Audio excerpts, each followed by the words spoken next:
dito ho sa naging pahayag po ni Pangulong Ferdinand Bongbong Marcos po mga kabida patungkol ho kay Senator Chis Escudero at maging ang buong Senado po mga kabida pinitik po niya ito hong si Senator Chis at ang Senate ito'y patungkol ho sa impression mga kabida na gusto kong maging part po ng Korte Suprema daw ito hong Senado siguro ito po'y may kaugnayan po doon ho sa naging desisyon po ng Senate mga kabida na ibasura ito hong articles of impeachment po ni Vice President Sara Duterte. Parang hindi ho nagustuhan ata ni Pangulong Marcos yung ginawa po ng Senado po mga kabida kaya pinitik po niya ito hong Senate at maging ito hong si Senator Chis Escudero. Ito, pakinggan muna natin, ito hong naging pahayag po ng Pangulo po makabida. Actually, this was during the signing doon ho sa Judicial Fiscal Autonomy Act, makabida, kung saan po ay andun din yung mga miyembro po ng Korte Suprema led by Chief Justice Alexander Gismundo, andun sa Malacanang, makabida, yung setting na yun, kung saan po ay parang pinahiya po ng Pangulo ito kung si Senator Chis Escudero, mga kabida, at ilang pang miyembro po ng Senate. Ito, pakinggan muna natin to. Of course, the former tenant of these surroundings, former President and Pampanga 2nd District Representative Gloria Macapagal Arroyo, Senate President Chis Escudero, and the Honorable members of the Senate who are apparently now applying to be included in the Supreme Court. nagkaroon lang ng autonomy. Gusto niyo na mag-Supreme Court, paano naman? How will Chis pass his legislation? Ayun. Simple lang po. Yung pitik po ng Pangulo po mga kabida, kay Senator Chis at saka sa Senado po, Mantakin nyo, sinabi po niya, may isilingit pa siya dun ho sa, while he was introducing, dun ho sa mga umattend po, sa aming ceremony po mga kabida. Sinabi po niya doon na, nung sinambit po niya yung pangalan po ni Senator Chis at ang Senate, may pahabol pa siya doon na gusto kong maging part po ng Korte Suprema daw ito hong Senado, mga kabida. Hindi ko po alam kung saan yung hugot po ni Pangulong Marcos po doon mga kabida, na gusto kong maging part ng Korte Suprema ito pong Senado. Kasi kung yung ginawa po ng Senado po mga kabida na in-archive po nila, ito hong articles of impeachment dahil alinsunod po ito sa naging utos po ng Korte Suprema po mga kabida, I think wala hong relasyon or walang bearing po yun, Kasi unang-una po, sinunod lang po ng Senado kung ano yung naging desisyon po ng Korte Suprema, kung saan po sinabi po ng Korte Suprema na wala hong jurisdiction ang Senate doon po sa impeachment, laban ho kay Vice President Sara Duterte po mga kabida, Hindi ko mag-gets yung hugot po ng Pangulo kung bakit nasabi po niya yun. Pero ang duda ko po mga kabida, yung time po na niriman po ng Senado, itong articles of impeachment, papuntang House of Representatives, Kasi yun yung impression po mga kabida, In fact, marami yung observation po na hindi dapat ginawa ng Senado yun kasi ang dapat gumawa po dun is yung Korte Suprema, mga kabida. Yun Baka yun siguro yung hugot po ng Pangulo kung bakit nasabi po niya na siguro gusto kong maging Korte Suprema ito pong Senado po, Pero grabe, mga kabida, harap-harapan talaga, Yung ginawa po ni Pangulong Marcos po, doon kay Senator Chis Escudero. Alright? Kung na-observe mo lang yung mukha po ng Senate President po mga kabida, parang hindi ho maipinta, Yung sinabi po ng Pangulo po, buti na lang po, hindi ho halata po yung reaction po ni Senator Chis Escudero po makabida doon po sa sinabi.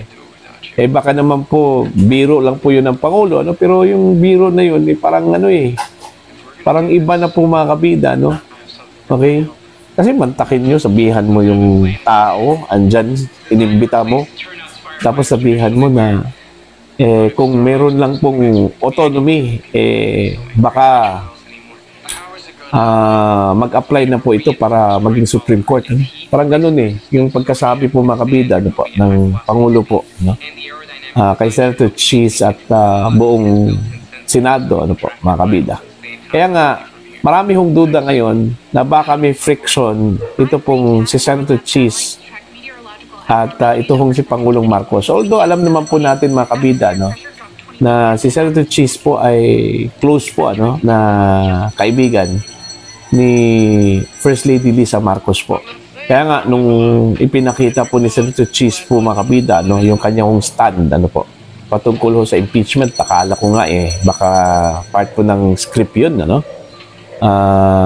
Ni Senator Cheese Escudero at ng Malacanang po mga kabida, ano po, no? Pero nung kinalaunan po mga kabida, na-observe ko po at marami hong naka-obserba na talagang nanindigan talaga, no? Ito hong si Senator Cheese at ang Senate po patungkol ho sa unconstitutionality po mga kabida no, ng articles of impeachment. Bago pa po desisyon ito pong SC, ano, parang nasa sense na po ng Senate po ano, na talagang may problema yung articles of impeachment po ng House of Representatives. Kaya nga, yun yung rason kung bakit niremand. Ano?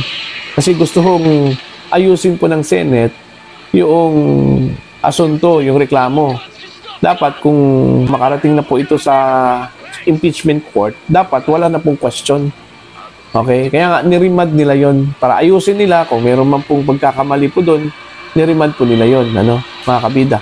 Pero iba yung basa po ng mga kritiko Parang ang ginawa daw ng Senate, parang sila yung umakto bilang Korte Suprema daw mga kabida. Dapat hindi po daw ginawa po ng Senate yon mga kabida. Kasi when it comes to question of law, dapat ang Korte Suprema ang may gawa po doon, mga kabida, ano po, no?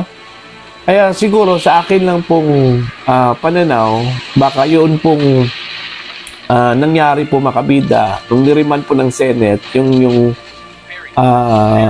hugot po ng Pangulo po, ano? Kaya nga pinitik po niya, ano, ito kong si Senator Cheese at ang Senado. But anyway, tapos na po yun, pero hindi lang po maganda tingnan at pakinggan, ano, na binanatan mo yung bisita mo, ano, yung inimbita mo doon po sa palasyo po ng Malacanang, ano, mga kabida. Kasi iba kasi yung impression po mga kabida, no, doon ho sa ginawa po ng Pangulo po. No? Simple lang po yung pitik tumatawa, tapos, pero ano na yon, sapol na pala yon, ano, yung sinabi po ng Pangulo kay Senator Cheese Escudero, ano po, at buong Senado mantakin. Sabihan mo na parang nag-aala Supreme Court. At kung meron pong autonomy, mga kabida, baka mag-a-apply po ito bilang Korte Suprema, no? Okay? So, iba yung pagkasabi po ng Pangulo. Actually, para sa akin, hindi po yung joke Parang seryoso ang Pangulo po dun Okay? Parang, di ba? So, yun po. Parang hindi pa po nakamove on ng Pangulo po sa nangyari po mga kabida. At saka pangalawa po, akala ko ba wala hong pakialam ang Pangulo po mga kabida sa impeachment trial po ni VP Sara. Diba? Matagal na po niyang sinabi yon at paulit-ulit na sinabi po yan ng Malacanang na wala hong pakialam ang Pangulo at hindi po siya mangingialam sa impeachment. So meaning, kung ano man yung magiging desisyon po ng Senate, sana baliwalaan po yun ng Pangulo, ano, mga kabida. Kasi sabi po niya wala po siyang pakialam hindi po siya mangingialam po. Kasi it's a legislative act po mga kabida. Tama naman po, it's a legislative act. And since it's a legislative act, hayaan na lang po natin yung Senado na gumawa po ng gano'n, ano, mga kabida. Kung ano man po yung ginawa po ng Senado, that's their right. And that's their duty. Hindi po duty po ng executive branch po yun. At dapat hindi po apektado yung executive branch po doon, ano, mga kabida. See? So parang lumabas ngayon na hindi pa po nakamove on ito kung si Pangulong Marcos sa nangyari po mga kabida. Okay? ang tingin po niya parang kontrabida ito pong Senate, ano, dito ho sa impeachment trial po ni Vice President Sara Duterte, mga kabida. Ano po.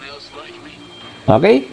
So, hayaan na lang po natin yung ibang branches po ng gobyerno na gampanan po nila yung kanilang trabaho. Ano po, pag ho tayong makialam. Diba, magagalit ang ibang branch pag nangingialam yung ibang branch, diba? Ganun din yun. Trabaho po ng Senate to dispose the articles of impeachment because ang pinagbatayan lang po nila, mga kabida, no? Ito pong decision po ng Korte Suprema declaring the articles of impeachment as unconstitutional, at hindi lang po unconstitutional po, mga kabida, void ab initio pa. Okay? So, dalawa. See? Yung Korte Suprema naman, ginampanan lang din nila yung kanilang trabaho bilang the court of last resort at sole interpreter po ng batas, mga kabida, no?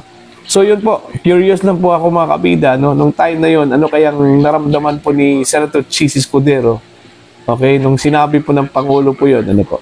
Parang binuhusan siguro po ng isang balding yelo po siguro, ano? Ito si Senator Chis, nung narinig po niya yung pitik po ng Pangulo po sa kanya at sa Senado po, mga kabida, ano po. So far, wala pa pong reaction po yung ilang mga senador po doon po sa sinabi po ng Pangulo, ano, mga kabida. Okay? So para po sa inyo, ano po ang inyong opinion at pananaw po patungkol ho sa ginawa po ng Pangulo po, mga kabida, harap-harapan po, ano, kay Senator Chis at sa buong Senado. Please comment down.